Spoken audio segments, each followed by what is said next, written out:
नमस्कार दोस्तों, मैं मनीष कुमार भोज आप सभी का अपने इस YouTube चैनल पहाड़ एजुकेशन में हार्दिक स्वागत करता हूं।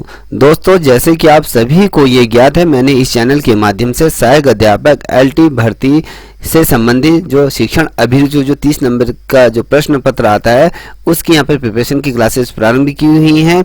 और साथ ही आपको एक सूचना भी ये दे दूँ कि आज से आपके पास केवल 20 दिन शेष बचे हैं LT सहायक अध्यापक का विज्ञापन प्रकाशित होने के लिए, और 20 दिन बाद आपका यहाँ पर LT का विज्ञापन जारी हो जाएगा। कहने का मतलब है कि आपके पास बहुत कम समय है और अथाह मात्रा में आपके पास जो सिलेबस है, भवसागर के रूप में आपके पास सिलेबस है। तो अधिक से अधिक पढ़ें और जो भर्ती आ रही है कहीं ना कहीं उस भर्ती में अपना पोजीशन बनाइए। तो आज का जो हमारा जो टॉपिक रहने वाला है वो शिक्षकों में छात्रों के प्रति अभिवृत्ति कि ये जो है इसका पहला वीडियो आपके सामने ला चुका हूं और आज इसका सेकंड वीडियो आपके सामने रख रहा हूं। जो महत्वपूर्ण प्रश्न है जो मेरे द्वारा स्वयं निर्मित किए गए हैं, तो वो प्रश्न है कहीं ना कहीं ये आपके परीक्षाओं में पूछे जाएंगे, इसलिए ये जो श्रृंखला है आपके लिए बहुत ज़्यादा महत्वपूर्ण है। ठीक है, ये लेके चलिए शुरुआत करते हैं। देखिए, पहला प्रश्न है आपके, यदि आपके शिक्षक के पास पर्याप्त समय है तो उसका डैश यहाँ पर दिया जाएगा, तो उसका करेंगे किस प्रकार से, उसका सदुपयोग स्वाध्याय किस प्रकार से करेंगे। तो कहने का मतलब है, यदि छात्रों को लगता है कि शिक्षक के पास पर्याप्त समय है, यदि छात्रों के पास खाली समय है, तो उस शिक्षक के पास जाकर वो अपना भी ज्ञानोपार्जन कर सकता है। जो उनके जो डाउटफुल क्वेश्चन है वो शिक्षक के पास जाके उसके समय का सदुपयोग कर सकते हैं। कहीं ना कहीं ये बच्चे के सर्वांगीण विकास के लिए बहुत अधिक सहायक रहेगा। जो दूसरा प्रश्न है, इस प्रकार के क्वेश्चन पूछे जाते हैं। ये कह रहा है, आप अध्यापक के कार्य को क्यों सम्मानजनक मानते हैं।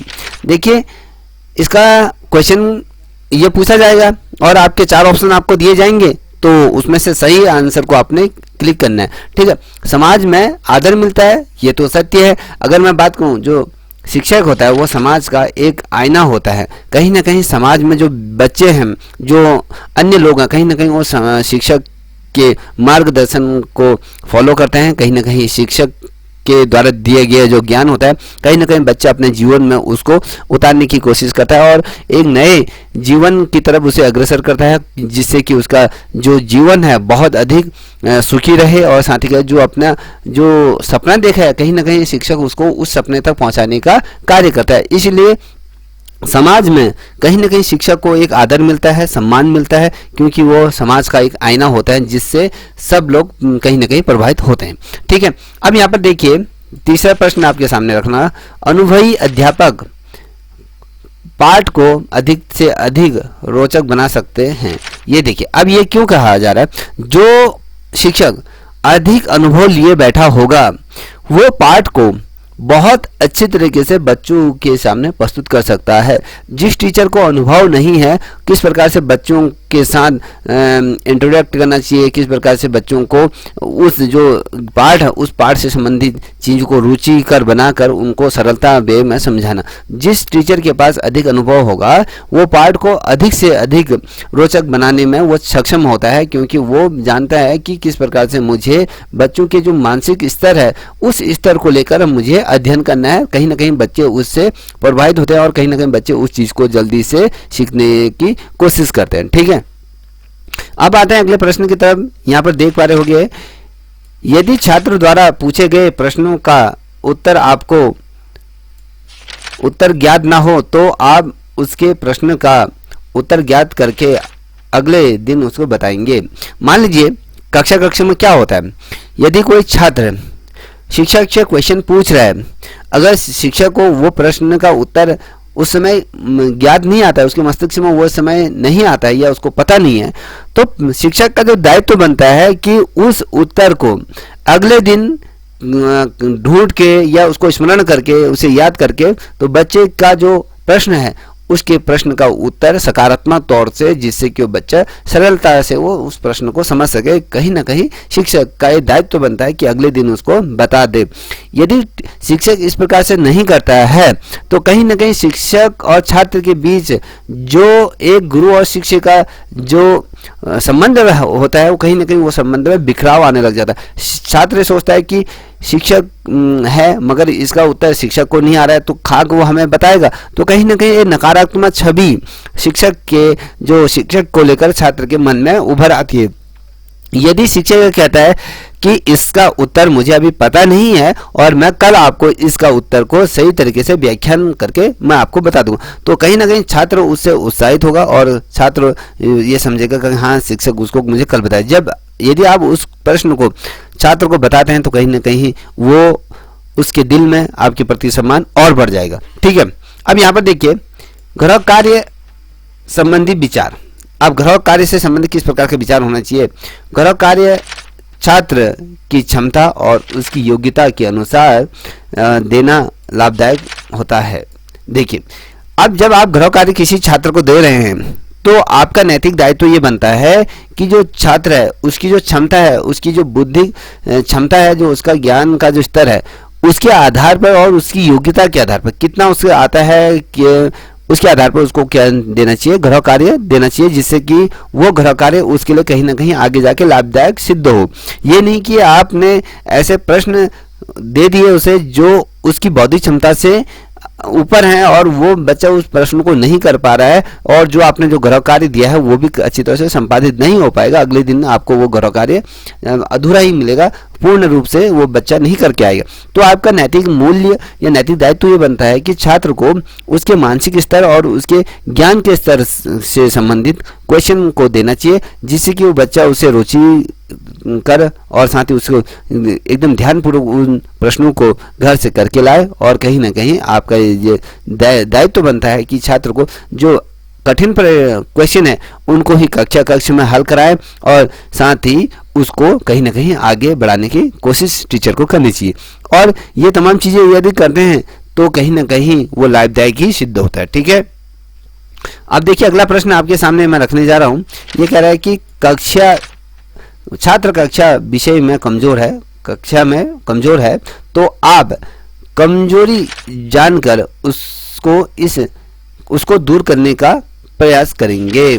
देखिए, आपके छात्र की बात कर रहा हूँ, जब आप कक्षा में पढ़ा रहे हैं तो जो शिक्षक है उस शिक्षक के एक नैतिक दायित्व बनता है कि जो छात्र किसी विषय में, यदि मेरे विषय में या आपके विषय में जो कोई पर्टिकुलर सब्जेक्ट पर यदि आपको लगता है कि छात्र कमजोर हो रहा है, तो आपका विशेष रूप से ये दायित्व बनता है कि उसकी कमजोरी का पता लगाकर और साथ ही उस कमजोरी को कहीं ना कहीं दूर करने का प्रयास शिक्षक को करना चाहिए, जिससे कि जो कमी छात्र के अंदर है उसको ढूंढकर उसका समाधान कर छात्र को कहीं ना कहीं आगे उत्साहवर्धन करना चाहिए, ना कि हतोत्साहित नहीं करना चाहिए।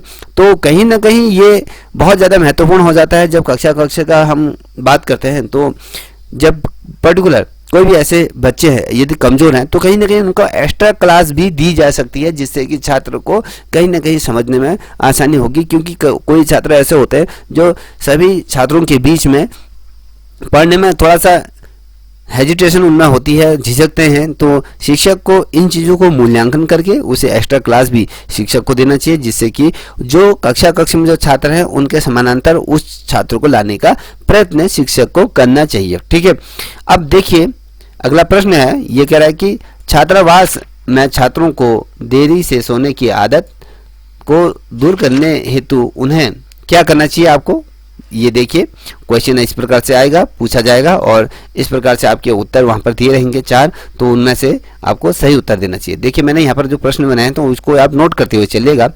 रोज सुबह उठाया जाना चाहिए। ठीक है, पहला ये देखिए, देरी से सोने से उत्पन्न हानि बताए जाएंगे और समय से सोने के लाभ का महत्व उनको बताएंगे या कि उसके महत्व उनको बताएंगे। जब छात्रावास की अगर बात करते हैं, हॉस्टलों की अगर हम बात करते हैं, तो उसमें छात्र छात्राएं क्या होती है, देर में सोने की उनको आदत होती है। और जो ये देर में जो छात्र छात्राएं सोती हैं उन चीज़ को दूर करने के लिए तो जो वहाँ के वार्डन है, जो वहाँ के अध्यक्ष हैं, अधीक्षा हैं, उनको ये कोशिश करनी चाहिए कि जो छात्र छात्राओं को रोज़ सुबह वो जल्दी उठाएं, उनको उठाने का प्रयास किया जाना चाहिए। और देर से सोने से जो होने वाले जो शारीरिक नुकसान हैं उनसे उनको ज्ञात कराने चाहिए कि लंबे टाइम बाद सोने से शरीर में किन किन चीज़ों की हानियाँ हो सकती हैं, कौन कौन सी बीमारियाँ हो सकती हैं, किस प्रकार से आँखों में उससे प्रॉब्लम आ सकती हैं आने वाले समय में। तो और अगर आप सुबह जल्दी उठेंगे, जल्दी सोएंगे तो जल्दी उठेंगे, तो जल्दी उठने के भी कहीं ना कहीं बहुत ढेर सारे फायदे होते हैं। कहते हैं ना, जो सोवत है वो, जो जागत है वो पावत है, जो खोवत है, जो सोवत है वो खोवत है।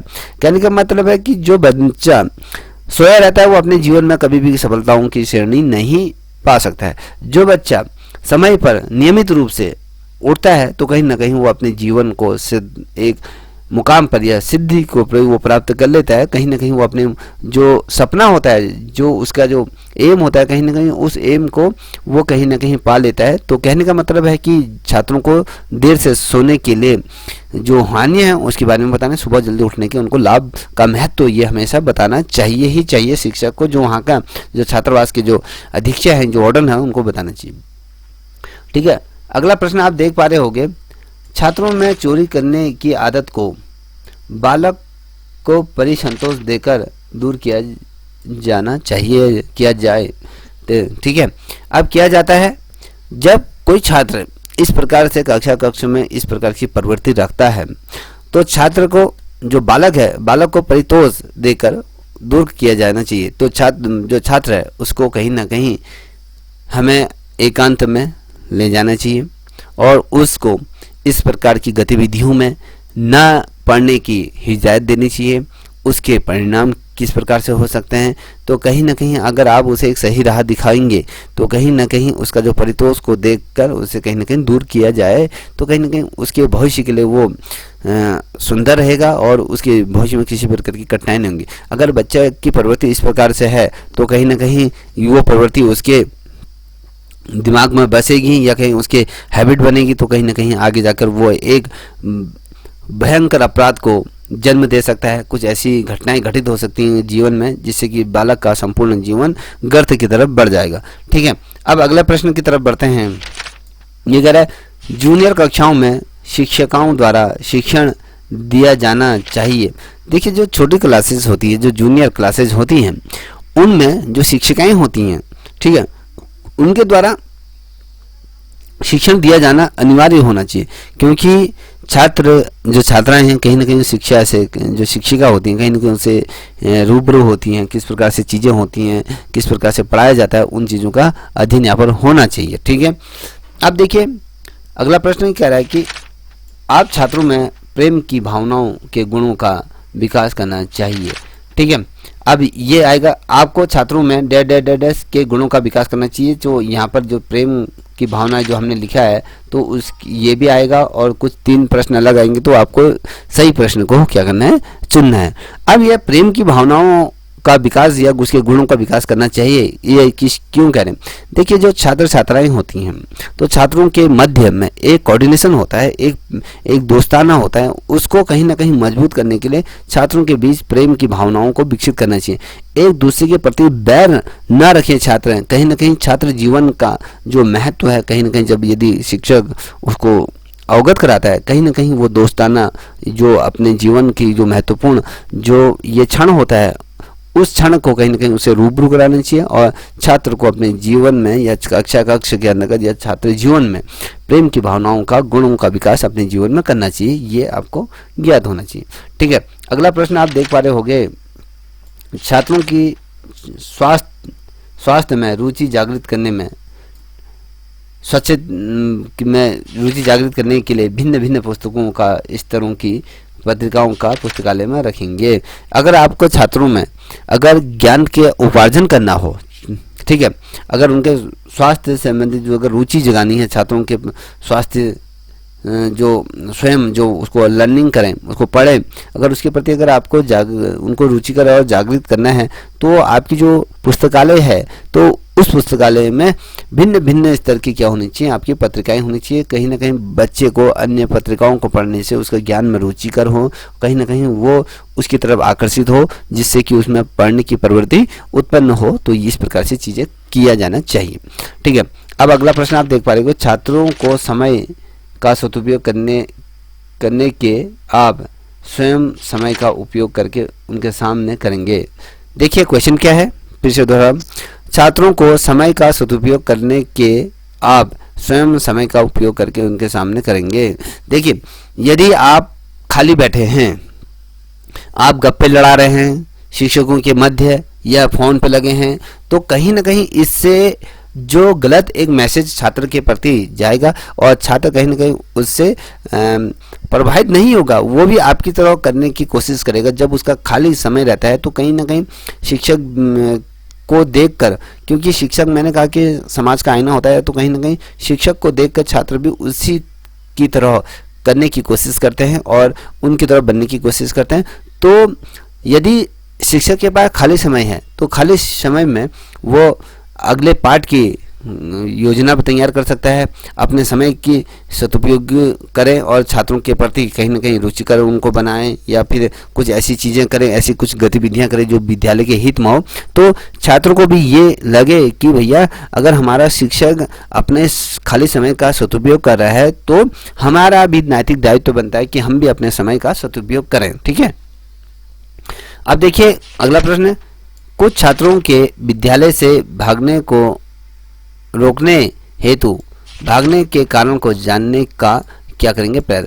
क्या होता है, बहुत से अनुमान विद्यालयों में ये देखने को मिलता है, जो छात्र होते हैं, जो छात्र पहले एक आध 2 पीरियड पढ़ते हैं, अगर कोई पीरियड ऐसा लगता है कि उनको कि अब नहीं पढ़ना चाहिए, तो छात्र क्या करते हैं, स्कूल से भाग जाते हैं या फिर विद्यालय को आते हैं और रास्ते से वो कहीं ना कहीं विद्यालय तक नहीं पहुँचते हैं और घर से ये निकल के आते हैं कि हम स्कूल जाना है और रास्ते से वो स्कूल के नाम पर कहीं और चले जाते हैं और अपने जीवन को कहीं ना कहीं एक गर्त की तरफ वो ले जाने का कोशिश करते हैं। तो जो ये प्रवृत्ति है, तो शिक्षक का जो नैतिक दायित्व ये बनता है कि अगर इस प्रकार के छात्र विद्यालय में हैं, जिससे कि जो भागने की जो प्रवृत्ति है उनको देखकर अन्य छात्र भी उन्हीं की तरह ना बन जाए, उनकी तरह प्रवृत्ति उन पर भी विकसित ना हो जाए, तो इसको रोकने के लिए जो विद्यालय का जो अनुशासन है उसको मेंटेन रखने के लिए तो शिक्षक को स्वयं इस पर कदम उठाना पड़ेगा, अपने साथियों से चर्चा करनी पड़ेगी और साथ ही जो बच्चा भाग रहा है उस बच्चे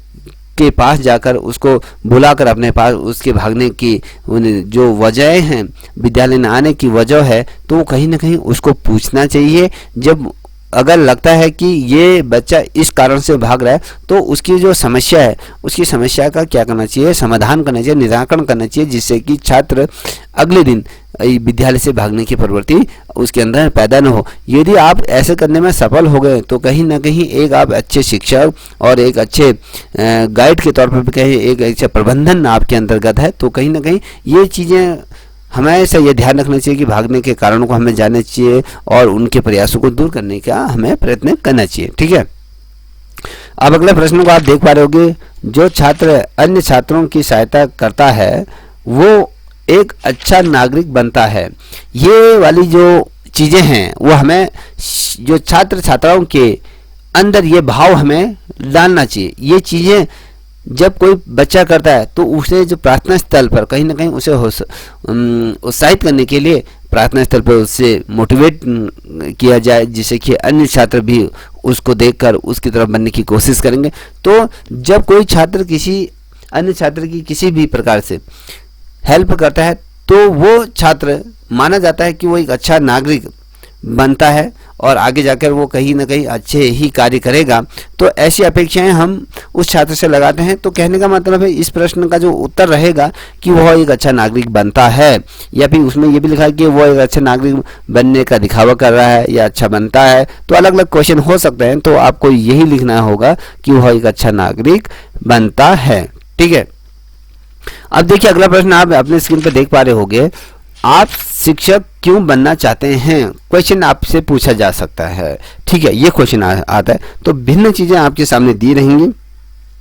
आपको पढ़ने में क्या है, रुचि है, तो ये इसका क्या होगा, सही उत्तर होगा। तो इसको किस प्रकार से हम व्याख्यान करेंगे, इसको क्या होता है, हम आज की तिथि में अगर मैं कहूँ इसको हम नकारात्मक और सकारात्मक दोनों पक्षों में देख सकते हैं। आप अनुमान अगर आप देखोगे आज की जनरेशन में, ठीक है, जनरेशन जिस प्रकार से है, तो कहीं ना कहीं एक जो छात्र अगर शिक्षक बनने को सोचता है, बनना चाहता है, तो कहीं ना कहीं उसके दिमाग में एक चीज़ प्रश्न होता है कि शिक्षा विभाग में अगर मैं जाऊंगा तो वहाँ पर जो सैलरी है वो अन्य विभागों की अपेक्षा यहाँ पर ज़्यादा सैलरी है। कहीं ना कहीं पहले वो उस चीज़ को मद्देनज़र रखकर उस विभाग में आने की कोशिश करता है। उसके दिमाग में एक जो इनकम का जो सबसे बड़ा स्रोत है, जो सबसे ज़्यादा यहाँ पर जैसे 4000 ग्रेड पे है या 4600 ग्रेड पे है या उससे ऊपर का ग्रेड पे, कहीं ना कहीं उसके मस्तिष्क में पहले वो होता है। और उसके बाद में ये तमाम चीज़ें वो सोचता है कि हाँ मुझे पढ़ाना है, पढ़ाने में वो रुचि रखता है। अनुभव बहुत जगह ऐसे शिक्षक भी हैं नौकरी पाते हैं, मगर जो दायित्व उनका है उन दायित्वों को निर्वाह न करते हुए वो अपने कि मुझे आज इस महीने में इतना पैसा कटवाना है, मुझे ये करना है, वो करना है, वो अपने जीवन में किस प्रकार की चीज़ों को मैं करूँगा उन्हीं चीज़ों में खोए रहते हैं। अनुभव शिक्षक जब कोई बनता है तो उसका दायित्व ये होना चाहिए कि पढ़ाने और पढ़ने में उसको क्या होने रुचि होनी चाहिए, और जो जिससे कि छात्र का ज्ञानोपार्जन वो कर सके और छात्र का बहुमुखी विकास कर सके। यही छात्र जो शिक्षक का दायित्व होना चाहिए। मगर आज दायित्व किस प्रकार से, आप सभी लोग इन चीज़ों से अनभिज्ञ नहीं होंगे, ठीक है। आजकल छोटे छोटे छात्रों को पुस्तकों के बोझ को घर से विद्यालय तक ले जाना पड़ता है, और जिससे छात्रों के कंधों की हड्डियां क्या होती है, कूल प्रभाव उनमें पड़ता है। कहीं ना कहीं उनमें देखिए इस चीज़ का मैंने स्वयं अध्ययन कराया था। हमारे विद्यालय में कक्षा 6 में कुछ बच्चे थे, तो अगर मैंने उनके एक बच्ची का बैग उठाया तो कम से कम उस बच्ची ने अपने बैग में जो किताबों का जो वजन था कम से कम 12 से 13 किलो का उस बैग का वजन था। अगर वो एक छोटी सी बच्ची अगर घर से अगर 1-2 किलोमीटर से पैदल आते हैं, क्योंकि अनुमान पहाड़ों में क्या होता है जो विद्यालय होते हैं वो आपके 3-4 किलोमीटर के दायरे से बच्चे आते हैं, तो अगर बच्चे इतना बोझ को लेकर आ रहे हैं तो कहीं ना कहीं उनकी हड्डी और उनकी रीढ़ की हड्डी और उनके जो हेड है कहीं ना कहीं उसमें भी उसका प्रतिकूल प्रभाव पड़ेगा, और जो बच्चा है उसकी जो कंधों की जो कूले हैं कहीं ना कहीं वो विकसित नहीं हो पाएंगे और कहीं ना कहीं सिकुड़ना शुरू हो जाएंगे, उससे अनुकूल प्रभाव उनके भविष्य में पड़ सकता है। तो कहने का मतलब है आजकल के जो छोटे छोटे जो छात्र हैं वो पुस्तकों का बोझ क्या करते हैं, घर से विद्यालय तक ले जाते हैं, और जिससे कि छात्रों के कंधों में क्या होता है, उसकी कूली की जो हड्डी होती है कहीं ना कहीं उसमें अलग प्रभाव पड़ता है, उससे बुरा प्रभाव पड़ते हैं। तो ये चीज़ें हमें ध्यान में रखना होगा, ठीक है। देखिए अगला प्रश्न आपके सामने मैं रखने जा रहा हूँ, ये क्या कह रहा है, आपकी राय में एनसीसी की ट्रेनिंग विद्यालय में दी जाती है? ये समझने वाली बात है, बहुत अच्छा क्वेश्चन है। इसमें नौकरी मिलने में सहायता मिलती है, ठीक है। याद रखिएगा शारीरिक पुष्टि रहता है और दुष्ट शरीर एकदम सुस्त दुरुस्त ये रहता है। इससे देश की रक्षा हेतु छात्रों को तैयार किया जाता है। अभी देखिए इसको थोड़ा सा मैं अपनी भाषा में समझाने की प्रयत्न करूंगा, यदि आपको सही लगे तो प्लीज़ इस चैनल को लाइक शेयर सब्सक्राइब करें, और जितने मैंने आपको ये बता रहा हूँ ना इसको आप अपनी क्या करें कॉपी में लिखते हुए चलिए, जिससे कि आपको जब आपके पेपर आएंगे तो आपको रिवीजन करने में आसानी होगी, ठीक है। क्या होता है जब एनसीसी की ट्रेनिंग की बात आती है विद्यालय में दी जाती है, तो इससे क्या होता है, पहले तो ये सर्वप्रथम एक चीज़ हमारे सामने समक्ष आती है कि एनसीसी के माध्यम से जो बच्चे हैं बच्चों में कहीं ना कहीं देश प्रेम की भावनाओं को जागृत किया जाता है। देश के प्रति एक सच्चे सिपाही के सपूत के रूप में वो देशभक्ति करना चाहता है और देश के प्रति वो समर्पित रहता है, ठीक है। कहीं ना कहीं वो देश के जो मूलभूत चीज़ें हैं, जो देश प्रेम है, कहीं ना कहीं उसके अंदर वो भाव विकसित होते हैं। और क्या होता है एनसीसी का BC सर्टिफिकेट जो होता है, कहीं ना कहीं आर्मी हो गई या पुलिस की हो गई, जो फोर्सेज होते हैं कहीं ना कहीं उनमें नौकरी मिलने में थोड़ा बहुत सहायता ये देती है। और एनसीसी में क्या होता है, जिस प्रकार से ड्रिल होते हैं, दौड़ होते हैं, बीम होते हैं, इससे क्या होता है शरीर स्वस्थ रहता है, हष्ट पुष्ट रहता है, कहीं ना कहीं शरीर में एक ऊर्जा और फिटनेस अच्छी खासी होता है, शरीर में एक ग्रोथ आ जाती है। और मैंने आपको बताया था कि देश सेवा करने की जज्बा उनके अंदर होता है, तो कहीं ना कहीं छात्रों को हम इसलिए तैयार करते हैं एनसीसी के माध्यम से। अब मैं कहूँ अगला प्रश्न आप देख पा रहे हो कि छात्रों द्वारा पाठ्य पुस्तक ना भूलने हेतु क्या करोगे आप पुराने ज्ञान का नवीनी परिस्थितियों में उसका उपयोग करेंगे, ठीक है। अगर छात्र द्वारा जो पढ़ाए जो पाठ्य वस्तु न भूलने हेतु जो पूर्व में जो पढ़ाया गया जो पाठ है वो बच्चे उसको ना भूलें। तो आपको ये कोशिश होनी चाहिए जो उसका जो पुराना ज्ञान है उस ज्ञान का नवीन परिस्थितियों में उसका प्रयोग करना चाहिए। जो पुराना ज्ञान है और नवीन ज्ञान का उसमें क्या होना चाहिए, मिलाप करके उसको नया ज्ञान प्रेजेंट करना चाहिए, जिससे कि वो पुराने ज्ञान को भी ना भूले, जो दिया हुआ जो ज्ञान है वर्तमान समय में उसको भी बच्चा अच्छी तरीके से याद करे और उसको भी ना भूले। ठीक है, ये समझिए होंगे। अब बात करता हूँ अगले प्रश्न की तरफ मैं अग्रसर हो रहा हूँ। छात्रों में भिन्न भिन्न कौशल का विकास करने हेतु जिस कौशल का विकास करना है उसको स्वयं छात्रों को करने को कहेंगे। देखिए, छात्र के अंदर बहुत सी ऐसी चीज़ें खूबियाँ होती हैं। कोई बच्चा स्पोर्ट्स में अच्छा होता है, कोई बच्चा आपके सिंगिंग में अच्छा होता है, कोई डांस में अच्छा होता है। तो कहीं ना कहीं जो जिस कौशल में बच्चा निपुण है, कोई अभिनय करने में निपुण होता है, कोई स्पीच देने में निपुण होता है, तो कहीं ना कहीं जो बच्चे के अंदर का जो विधा है उस विधा को देखकर, उसके टैलेंट को समझकर, तो बच्चे को उसी ओर उसको विकसित करना चाहिए। और स्वयं आपको छात्रों को ये कहेंगे कि बच्चा आप इस क्षेत्र में अच्छा कार्य कर रहे हैं, या क्रिकेट अच्छा खेल रहे हैं, या आप स्पोर्ट्स अच्छा खेल रहे हैं, या आप सिंगिंग अच्छा कर रहे हैं, या फिर आप नृत्य अच्छा कर रहे हैं, या आपको स्पीच अच्छा करते हैं, तो आप अपना कैरियर इस तरफ बढ़ाइए। तो ये कहेंगे तो कहीं ना कहीं क्या होगा, आपके लिए बहुत अच्छा रहेगा और छात्र को भी कहीं ना कहीं इससे लाभ मिलेगा। देखिए अगला प्रश्न, यदि कोई छात्र आपके कक्षा में आने के समय खड़ा नहीं होता है तो आप उसकी इस बात की ओर ध्यान नहीं देंगे। ठीक है, देख क्या होता है, जब कभी शिक्षक जब कक्षा में आता है तो सभी बच्चे क्या होते हैं, खड़े हो जाते हैं। ठीक है, और उनमें से कुछ ऐसे बच्चे होंगे जो खड़े नहीं होते हैं, तो उस कंडीशन में आप क्या करोगे, उन बच्चों की ओर आप ध्यान नहीं दोगे। ठीक है, यदि कोई छात्र आपके कक्षा में आने के समय खड़ा नहीं होता है, आप उसकी इस बात की ओर ध्यान नहीं देंगे। ठीक है, आप उसे इग्नोर करोगे कि ये क्यों नहीं खड़ा हो। तो उसको ये नहीं कि सब खड़े हो गए, सबके सामने आपने पीटना शुरू कर दिया, उसको सुनाना शुरू कर दिया, इससे बच्चे के मस्तिष्क में कहीं ना कहीं गलत प्रभाव पड़ेगा। तो कोशिश ये रहनी चाहिए कि आप शिक्षक का ये नैतिक दायित्व बनता है कि वो उसको इग्नोर कर दे। ठीक है, अब अगले प्रश्न की तरफ हम अग्रसर हैं। ये देखिए, यदि कोई छात्र आपसे किसी अन्य अध्यापक की निंदा करता है तो आप छात्र की बात को महत्व नहीं देंगे।